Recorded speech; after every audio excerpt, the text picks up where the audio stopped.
High guys, మనమైతే Annapurna studio దగ్గర అయితే ఉన్నాం. మీకు చూపిస్తుంది, లైవ్ లో చూపిస్తున్నారు ప్రతి ఒక్కటి. మనకి ఈ రోజు రితు చౌదరి అయితే ఎలిమినేషన్ అయితే బయటికి వస్తుంది చూస్తున్నారు కదా. మీకైతే ఫేర్ అన్ఫేర్ అయితే కంపల్సరీ కామెంట్ చేయండి. అదే విధంగా చూస్తున్నారు కదా, మనకి కంటెస్టెంట్స్ ఉంటారు కదా బిగ్ బాస్ హౌస్ లో, వాళ్ళకి సంబంధించిన రేషన్ మొత్తం ఈ వ్యాన్ లోనే వస్తుంది. ప్రతి వీక్ అయితే వస్తుంది. దీంట్లోనే మనకు కావాల్సిన రేషన్ మొత్తం ఇక్కడ దీంట్లోంచే చేసి వెళ్తుంది చూస్తున్నారు కదా. అదే విధంగా నాగార్జున గారు వెళ్ళిన తర్వాత అయితే ఇదైతే ఈ వెహికల్ చేసి వెళ్తుంది. అదే విధంగా రితు చౌదరి మనకి సుమన్ శెట్టిని ఎలిమినేట్ చేయడం మంచిదని అయితే అనిపించింది నాకు. ఎందుకంటే అదే విధంగా మనకి రితు చౌదరి అయితే బాగా ఆడింది. కాకపోతే మనకి రితు చౌదరి అయితే సడన్ సర్ప్రైజ్. ఉదయం నుంచి మనకు పోలింగ్ లో తెలియదు ఏంటంటే, మీరు కూడా చూస్తే ఉన్నారు, సుమన్ శెట్టి అనుకున్నారు, కానీ రివర్స్ అయితే అయింది. కానీ సుమన్ శెట్టి గారు కాదు, రితు చౌదరి అయితే ఎలిమినేట్ అయితే బయటకు వస్తుంది. మీకైతే ఇక్కడ అన్నపూర్ణ స్టూడియో దగ్గర అయితే మీకు ప్రతి ఒక్కటైతే లైవ్ చూపించడం జరుగుతుంది. దీంట్లోకి ఓటీపీ చెప్పి అయితే లోపలికి వెళ్ళాలి. ఇదైతే చాలా సెక్యూరిటీగా ఉంటుంది. ఎవరినైతే బయటికి రాని, రితు చౌదరి రావడం బెటరా లేకపోతే సుమన్ శెట్టి రావడం బెటరా అనేది అయితే కంపల్సరీ కమెంట్ చేయండి. ఎందుకంటే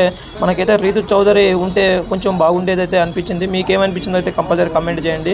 చూస్తున్నారు కదా. అదే విధంగా సుమన్ శెట్టి అయితే ఈ వారం ఎలిమినేట్ అవ్వాల్సింది, ఈ వారం సేవ్ అయ్యాడు. అదే విధంగా సంజన గారు కూడా పోయినసారి చాలా డేంజర్ జోన్ లో ఉన్నారు. ఈ వారం అయితే బాగా సేఫ్ అయిపోయారు.